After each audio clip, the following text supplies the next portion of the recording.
इन्नल हम्दलिल्लाह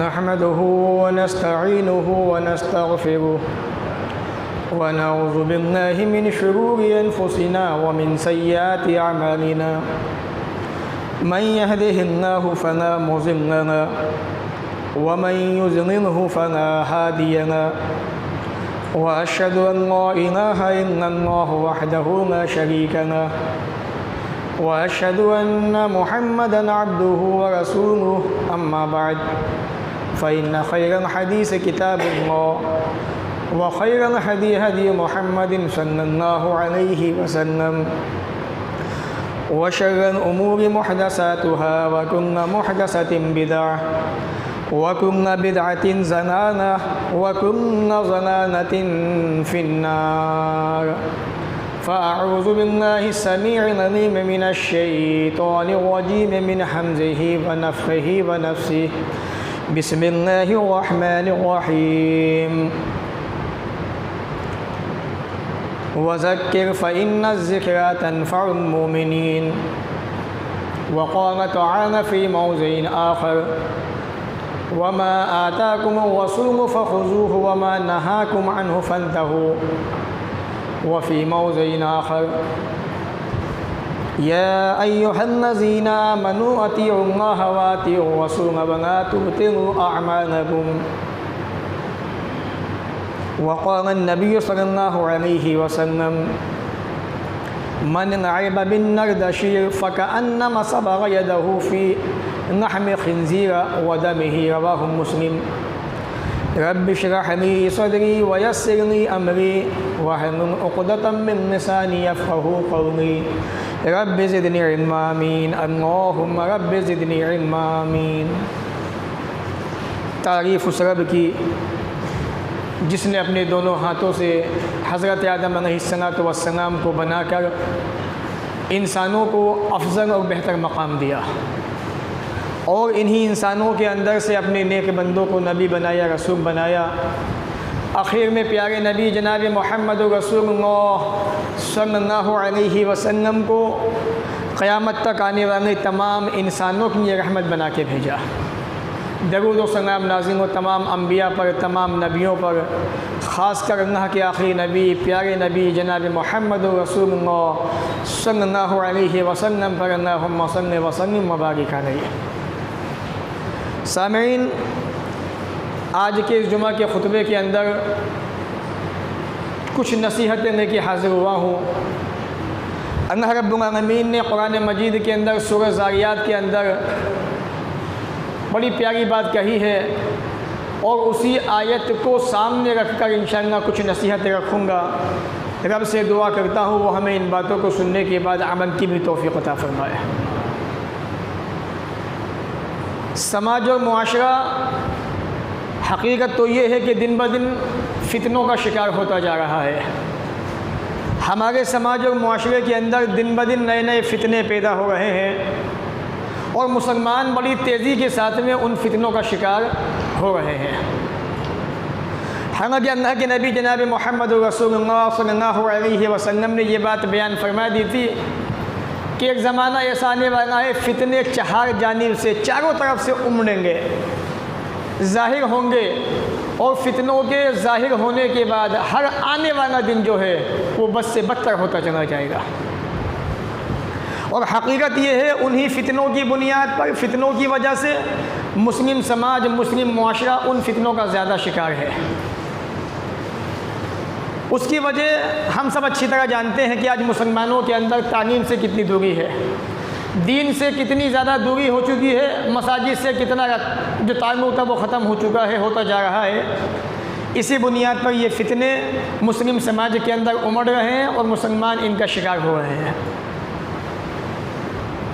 हमारा देश हिंदुस्तान, इसके हालात भी कुछ अच्छे नहीं है, हालात बड़े नाजुक होते जा रहे हैं यहाँ के भी। तो इन्हीं तमाम बातों को देखकर कुरान मुक़द्दस की एक आयत वज़क्किर फ़इन्न ज़िक्रा तनफ़उल मुमिनीन, ऐ नबी नसीहत कीजिए, आप नसीहत करते रहिए, नसीहत मोमिनों को फ़ायदा पहुँचाती है। तो सोचा इंशाअल्लाह कुछ नसीहतें जुमा के खुतबे के अंदर आपके सामने रखूँ। जो बुराइयाँ हमारे समाज के अंदर बड़ी तेज़ी से जगह अपनी मजबूत कर रही हैं, और उन बुराइयों की तरफ थोड़ा इशारा करूं ताकि हम अपने बच्चों को, अपनी बच्चियों को, अपने समाज को, अपने आसपास के माहौल को उन बुराइयों से महफूज कर सकें, बचा सकें। होता क्या है, कभी कभी छोटी छोटी बुराइयां हम उनको नज़रअंदाज कर देते हैं और कुछ ही दिनों के अंदर वो छोटी छोटी बुराइयां एक बड़ा पहाड़ बन जाती हैं। उसके बाद उन बुराइयों से निमटना बड़ा मुश्किल हो जाता है। इसीलिए इस्लाम ने, शरीयत ने, अल्लाह रब्बुल आलमीन ने, रसूल अकरम ने हर उस दरवाज़े को बंद कर दिया है जहाँ से इंसान बुराई तक पहुँच सकता है। मिसाल के तौर पे इंसान बहुत सारे खेल खेलता है समाज के अंदर, तो बहुत सारे खेल ऐसे शरीयत ने कहा कि इन खेलों से बचो। क्यों? क्योंकि वक्त बर्बाद होता है, नमाज छूटने का अंदेशा रहता है। और शरीयत ने जहाँ खेलों का हुक्म दिया है वहाँ ये बात कही है कि आदमी ऐसे खेल खेले, जिस्मानी वर्जिश हो आदमी की, तीरंदाजी सीखे आदमी, घुड़सवारी सीखे आदमी, तैरना सीखे आदमी। ये खेल अच्छे हैं, फ़ायदेमंद भी है, इंसान का अपना फ़ायदा भी है। लेकिन बहुत सारे ऐसे खेल जिनका कोई फ़ायदा नहीं है शरीयत के अंदर, समाज के अंदर, आदमी को उनसे बचना चाहिए। बहरहाल अल्लाह ने फरमाया कुरान मजीद के अंदर, वज़क्किर फ़इन्न ज़िक्रा तनफ़अुल मोमिनीन, ए नबी नसीहतें करते रहिए, ये नसीहतें मोमिनों को फ़ायदा पहुँचाती हैं। और इसी जुमा के खुतबे के अंदर सिर्फ 2 नसीहत आपके सामने रखूँगा। दोनों नसीहतें समाज और मुआशरे के लिए बड़ी इबरतनाक हैं, नसीहत आमूज़ हैं। पहली नसीहत कि क्या वाकई हमें कुरान काफ़ी है, हदीस की ज़रूरत नहीं है। दूसरी नसीहत, समाज और मुआशरे के अंदर नौजवान बच्चे आज किधर जा रहे हैं, इनके ताल्लुक़ से। पहली हदीस जिसको इमाम इब्न माजा ने अल-मुक़द्दिमा के अंदर हदीस नंबर 12 पे रिवायत किया है। आम तौर पे हमारा ये समाज, ये मुआशरा जिसमें ज़िंदगी हम गुजार रहे हैं, कुरान और हदीस 2 ऐसी चीज़ें हैं जिसके अंदर दोनों का बड़ा गहरा ताल्लुक़ है। कुरान मजीद को समझने के लिए रसूल अकरम की हदीस का होना, समझना निहायत ज़रूरी है। कुरान मजीद किस मौके पे उतरा, किस मौके पे नाज़िल हुआ, कौन सी आयत कहाँ पे नाज़िल हुई, किस आयत का मायना मतलब क्या है, ये कौन बताएगा? आप बताएंगे हमें? एक मामूली सा आदमी समझाएगा, सिखाएगा? एक वो आदमी जो आलिमों की सोहबत में बैठने लगा, जिसे कुछ हदीसें याद हो गई, कुछ बातें याद आ गई, वो बताएगा? नहीं। रसूल अकरम जनाब मोहम्मद रसूलुल्लाह सल्लल्लाहु अलैहि वसल्लम, जिन पे रब ने कुरान को नाज़िल किया, वो बताएंगे कि इस आयत का मतलब क्या है, इस आयत का मायना क्या है, मफ़हूम क्या है। उनसे सहाबा ने सीखा और ये चीज़ होते हुए मुहद्दिसीन के ज़रिए हम तक पहुँची। एक हदीस बस, और फिर बात को आगे बढ़ाऊँगा।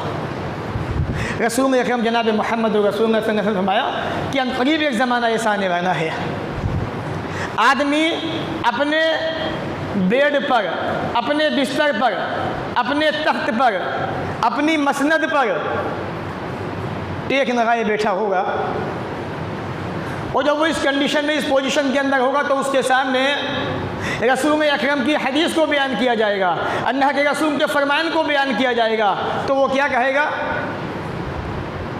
मा वजदना फ़ी किताबिल्लाह, हम जिस चीज़ को किताबुल्लाह के अंदर पाएंगे उसे हलाल समझेंगे, इस्तहलाल ना हो, और जिसको किताबुल्लाह के अंदर हराम पाएंगे उसे हराम समझेंगे।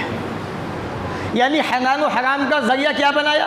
कुरान ने जिसको हराम कहा उसको हराम मानेंगे, कुरान ने जिसको हलाल कहा उसको हलाल मानेंगे। ये मेयार, ये कसौटी बनाई उन लोगों ने अपनी। और हकीकत ये है, आज ऐसे लोग समाज के अंदर बहुत ज़्यादा मौजूद हैं जो ये समझते हैं सिर्फ कुरान ही सब कुछ है, कुरान के अलावा किसी चीज़ की ज़रूरत बाकी नहीं है। मिसाल के तौर पे एक मिसाल मेरे जहन में आई, सूरह माइदा 5 नंबर की सूरह है। अल्लाह ने कुरान मजीद के अंदर सूरह माइदा के अंदर जो जहाँ वज़ू का जिक्र है, इस आयत को नाज़िल किया सन 6 हिजरी के अंदर। ये आयत करीमा ग़ालिबन सन 6 हिजरी में नाज़िल हुई है। वज़ू बनाने वाली मदीना के अंदर बाकायदा जमात का अहतमाम शुरू हो गया था, और आयत करीमा जो वज़ू के ताल्लुक़ से वो नाज़िल हो गई है 4-5 साल के बाद। अब वज़ू कैसे बनाएंगे आप? कुरान में तो है नहीं, कुरान की आयत तो नाज़िल हो गई है बाद में, तो वज़ू कैसे बनाएंगे आप? रसूल अकरम की हदीस के ज़रिए से। अल्लाह ये बताना चाहता है बग़ैर नबी की हदीस के कुछ नहीं हो सकता। कुरान मुख्तसर है, हदीस इसकी वजाहत है। बेशुमार आयतें मौजूद है किताब और सुन्नत के अंदर, कुरान के अंदर। मैं उधर जाना नहीं चाहता, सिर्फ ये बताना चाहता हूँ कि आज समाज के अंदर ये फितना बड़ी तेज़ी से फैल रहा है कि कुरान हमें काफ़ी है, हमें हदीस की ज़रूरत नहीं है। फितना इनकार हदीस का फितना। लोग कुरान को तो पढ़ते हैं, हदीस का मुताना नहीं करते। हदीस को नहीं पढ़ते, हदीस को अहमियत नहीं देते। वो कहते हैं किताबों में है तो सही। नमाज का अल्लाह ने जिक्र तो कर दिया कुरान के अंदर, मेरे नबी ने बताया कैसे पढ़नी है, साबित करो कुरान से। नहीं कर सकते। अल्लाह ने ये तो कहा कि हज करो, उम्रे पे जाओ, करना कैसे ये नबी बताएंगे।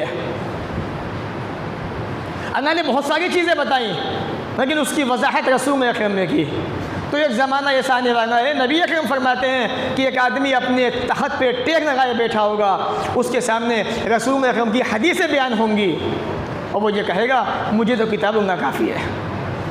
अल्लाह के नबी ने क्या फरमाया सुने, फ़क़ाल नबी सल्लल्लाहु अलैहि वसल्लम, अल्लाह के नबी ने फरमाया अना खबरदार व इन्नमा हर्रम रसूलुल्लाह मिस्ल मा हर्रम अल्लाह। रसूल ने जिस चीज़ को हराम करार दिया वो भी उसी तरह से है जिस तरह से उस चीज़ को अल्लाह ताला ने हराम करार दिया है। क्यों ऐसा क्यों है? वजह क्या है इसकी? रब ने ख़ुद कुरान के अंदर कहा है, सूरह हश्र सूरह नंबर 59 आयत नंबर 7, वमा आताकुम रसूल फ़ख़ुज़ूहु वमा नहाकुम अन्हु फ़ंतहू। हमारा नबी जो हुक्म दे देंगे वो जिससे मना कर दे बाज आ जाओ। कुरान ने कहा उहिल्लत लकुम बहीमतुल अनआम, तुम्हारे लिए चौपाए जानवर हलाल कर दिए गए।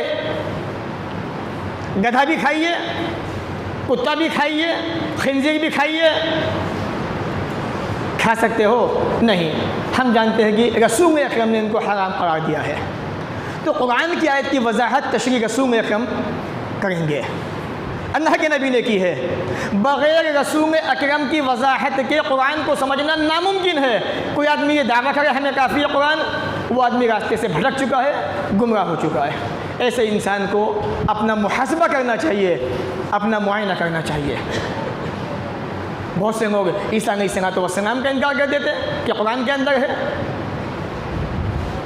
25वां पारा पढ़ें, क्योंकि अहले कुरान का जहाँ तज़किरा आता है वहाँ ये बात भी आती है ईसा अलैहिस्सलाम वाली व इन्नहु इल्मुन लिस्साअ फला तमतरुन बिहा। जहाँ अल्लाह ने ईसा अलैहिस्सलाम का जिक्र किया 25वें पारे के अंदर, अल्लाह ने वहाँ ये भी कहा कि बेशक वो यकीनन क़यामत की निशानी है ईसा अलैहिस्सलाम, उनके बारे में शक में न पड़ो, वत्तबिऊनी, मेरी इत्तिबा करो, हाज़ा सिरातुल मुस्तक़ीम, यही सीधा रास्ता है। तो ये एक इशारा था हल्का सा इस बात की तरफ कि कुरान मजीद को समझने के लिए अल्लाह के नबी जनाब मोहम्मद रसूलुल्लाह सल्लल्लाहु अलैहि वसल्लम के फ़रमान का होना ज़रूरी है। और इसकी बड़ी मशहूर मिसाल जो है वो रमज़ान का जो मसला था, सुबह से लेकर शहर फजर तक का, वो सफ़ेद धागा काले धागे वाला मसला। हज़रत अदी इब्न हातिम उन्होंने अपने तकिए के नीचे एक सफ़ेद धागा एक सियाह धागा रख लिया और इंतज़ार करते रहे। कहा कि या रसूलल्लाह ये तो धागा जैसा था वैसा क्या वैसे। ये कहा कि मेरी मुराद इससे क्या है, सुबह और शाम है। समझाया किसने? नबी अकरम ने। यानी सहाबा भी कुरान को नहीं समझ पाए कुछ आयतों को, जब नबी ने समझाया तब उनकी वो बात समझ में आई। लिहाजा ये कह देना कि हमें हदीस की ज़रूरत नहीं है, कुरान काफ़ी है, ऐसा हो नहीं सकता, नामुमकिन है ये बात। कुरान को समझने के लिए अल्लाह के रसूल की तशरीह वजाहत का होना ज़रूरी है।